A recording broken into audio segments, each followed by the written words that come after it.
Hey everybody, and welcome to the weekly scopes from the 30th of July right up until the 5th of August. Okay, so on the 30th of July we've got Mars making a trine with Jupiter, so this can bring some seriously prosperous vibes in the business area, whether it's selling a lucrative deal or handling your personal transactions. The stars are on your side. This cosmic duo demands that you move forward with integrity and a clear sense of purpose. Because this aspect represents a harmonious relationship between the planet of action, Mars, and the planet of expansion, Jupiter, you may feel a surge of energy and confidence that can help you achieve your goals and dreams. This alignment indicates a time for taking risks and starting new ventures and goals with enthusiasm and optimism. Despite the potential benefits of this aspect, there's also some negatives, which is being too impulsive, too overconfident, taking on too much at once, or acting without considering the consequences. So it's important to balance the excitement and motivation of this aspect with a measured approach and a willingness to adapt to unexpected changes and challenges as well, and respecting other people's boundaries. So the best use of this energy is to channel it towards productive and positive actions and words, while remaining sort of mindful of potential pitfalls, getting ready to conquer the corporate world with successful physical prowess, ability, or material finesse. And hey, if any conflicts come up along the way, fear not. This aspect gives you the superpower of settling any disagreements amicably, peacefully, while maintaining your reputation. So go get it today. On the 31st of July, the moon enters void of course. So some astrologers say that when the moon's in void of course, which happens about 2 to 3 times a week, that we should put off important meetings and things like that. If we did that with all these astrology aspects, as you know, I keep on saying, we'll never get anything done. So just, if you really feel like you can't do important things, try and move them if you can, but just try and remain calm, pair extra time for travel and, answering questions and all of that, and seek out resources to gain any answers or knowledge you don't already have. So yeah, the moon also enters Capricorn on the 31st of July. So when the moon's in Capricorn, it's about getting down to business, and we're about to have a full moon in Capricorn tomorrow as well. So Capricorn is all about structure, responsibility and hard work. So if you've been slacking off lately, this transit will give you the kick in the pants you need to get back on track. Use this energy to tackle your to-do list, set achievable goals and make a plan for success. On the negative end, the moon in Capricorn can also bring out our inner control freaks, so don't let perfectionism or rigidity, being inflexible, hold you back from taking risks and trying new things. And remember to balance your serious side with some fun and relaxation, and most importantly, trust yourself and your abilities, because you have got this. And if you want to know more about what to do during the moon in Capricorn, check out the playlist, it's on there. So yeah, also today we've got Mars in 2 aspects, so it's making a sesquiquadrate to the moon's north node and also a sesquiquadrate to Pluto. So it's peaking today on the 1st of August, but it's going to last up until about the 2nd, 4th of August. So, let us buckle up for some cosmic assignment, because as Mars gets into a spicy tango with the North Node, prepare for an itch to engage in physical sportive activities and brace yourself for some vibrant and possible rowdy events, because this can just make us a lot of pent-up energy that we want to get out now. So whether it be through sports, making love, anything else, gaming, stuff like that.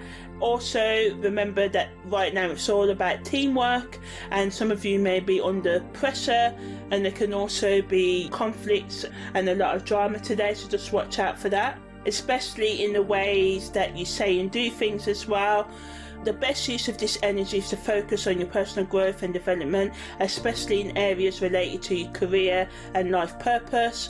Also, as I said earlier, be careful of how you interact with others today. Try and stay calm, listen, respect other people's boundaries, and do or you can in a calm way to not let other people overstep your boundaries as well. And transiting Mars to Pluto also adds to this firepower, meaning that, you know, the next few days can be filled with very passionate and disagreements, whether it be with co-workers, lovers, friends and family, so just watch out for that. So get ready for outpouring of intense energy and a burning desire in some of you to dominate and control others. This alignment can ignite a strong urge for change, purification and elimination of anything that stands in yours and others' way right now.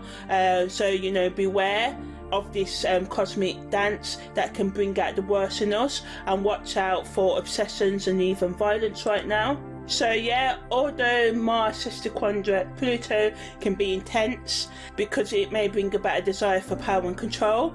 So although this aspect can bring about changes and growth, it's important to approach it with awareness and intention, seeking out opportunities to engage in self-awareness and reflection, and not to lose sight of the importance of maintaining healthy relationships and effective communication as well. So be mindful of your words and actions and how they may impact those around you. So yeah, on the 1st of August there's a super full moon in Capricorn. I've done a separate audio for that, so check that out. On the 2nd of August, the moon void of course starts at 2:38 a.m. Then the moon enters Aquarius at 7:56 p.m. All times are in GMT time. So on the plus side, the Aquarius moon brings a wave of creativity and innovation. It's a perfect time to break out of your routine and try something new, connect with like-minded people and collaborate on exciting projects. But beware, the Aquarius moon can also bring about a sense of detachment and aloofness. So if you're feeling in a funk, don't be afraid to reach out to your support system and reconnect with those around you, because, you know, with the Aquarius moon energy, anything is possible. If you want to know more about what to do during the Aquarius moon and more of the pros and cons, check out the audio. On the 3rd of August, nothing important happens. Yay! As you know, super full moon week, there was a lot that I talked about there. So anyway, yeah, on the 4th of August, the moon void of course starts at 4:15 a.m. Then the moon enters Pisces at 6:48 p.m. So the moon transiting in Pisces is like a mystical journey through the depths of your emotions. If you're looking to tap into your intuition and explore your spiritual side, this transit is your ticket to ride. It's a time when you can connect more with the universe and yourself and feel the sense of oneness with everything around you. Your creativity can be increased and your dreams can be more vivid and meaningful, but also on the negative, you know, they can also be nightmares. And with all this emotional intensity, it's important to stay grounded and avoid getting lost in the abyss of your feelings. The moon in Pisces can also bring about confusion, lack of clarity, and with all, you know, Neptune, because Pisces is ruled by Neptune, there's always a risk of overindulging in alcohol and drugs and that. You may feel more sensitive than usual, and small things can trigger excessive, extreme emotional responses, and it's easy to get caught up in fantasy and escapism. So staying focused on your goals and responsibilities is essential right now. That being said, the best use of the moon in Pisces is to embrace your emotions and use them as a tool for growth and healing. Take time to meditate, journal or connect with your spirituality in other ways, as well as use your increased intuition to make important decisions and trust the guidance of the universe right now. If you want to know more about what to do or what not to do during the moon in Pisces, check out the playlist. The moon also enters its disseminating moon phase at 11:54 p.m. as well. So this happens before the last quarter moon and after the full moon, which we had earlier this week. So this is a time for sharing knowledge and information with others, and it can make us more focused on communication, teaching and sharing ideas with others as well, and sort of like spreading the world and expanding your kind of like knowledge and horizons and stuff. But watch out for being dogmatic, you know, saying my way is the only way, not being open-minded in your communication during this time. The key to using this energy is finding a balance between sharing your knowledge and respecting the beliefs of others. To find out more about the disseminating moon phase, then check out the playlist. The sun is making in a sextile quadrant with Neptune today, whilst it's in Pisces, so this doubles the need to escape from reality for some of you. Some of you may be too self-indulgent, especially in drugs, food, alcohol, as I said earlier, porn, sex and stuff like that. A sextile quadrant happens when two planets are 135 degrees apart symbolically, so this aspect creates tension and challenges and that need to be resolved. So on the positive side, this can bring an increased sense of intuition and spiritual awareness, which is good, inspiring creativity, imagination and artistic expression, being more empathetic towards you and others as well. But it's worth noting that deception can also enter the picture, and it can make it more difficult to see things clearly, leading to misunderstandings and miscommunication. It can also create a sense of disillusionment and disappointment, especially if your expectations are unrealistic right now. By being vigilant against undermining influences and preparing for possible disappointments, you can best use this energy.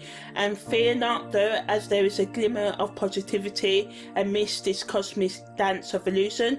If you can stay grounded, this can be a great time to travel, be creative, immerse yourself in music, and the best use of this energy is to approach this aspect and today and the next few days with a balance of rationality and intuition, as the moon stays in Pisces as well. So it's important to trust our instincts, but it's also doubly necessary to stay grounded in reality as well.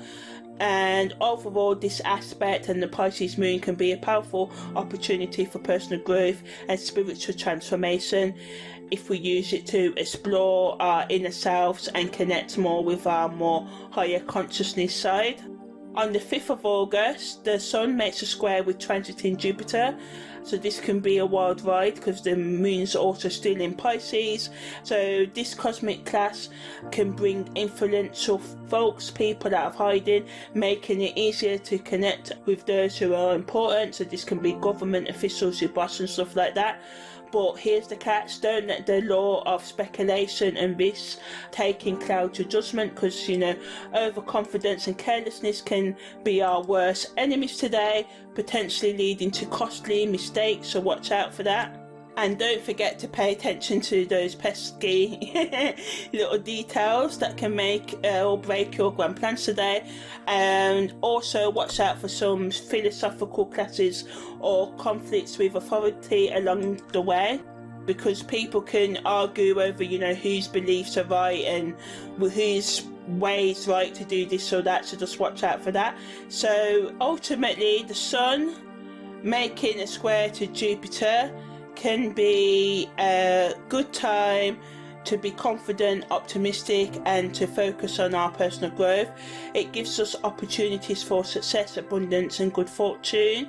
Also encourages us to take risks and pursue our goals with enthusiasm and creativity. However, it's important to keep in mind that this transit can also lead to overconfidence, extravagance, and a tendency to bite off more than we can chew. So it's crucial to balance our optimism with practicality at this time and avoid making impulsive decisions. The best use of this energy is to harness its positive energies and use them to push you forward in your personal and professional lives. This is a time to set ambitious goals and take calculated risks while remaining grounded and realistic. It's beneficial to avoid overextending ourselves and making promises that we cannot keep right now. This transit can be particularly beneficial for those in leadership positions, as it can inspire others to follow and support your vision. Ultimately, the key to making the most of this transit is to maintain a healthy balance between optimism and practicality, and to approach challenges with confidence and resilience right now. So yeah, that was the weekly scopes from the 30th of July right up until the 5th of August.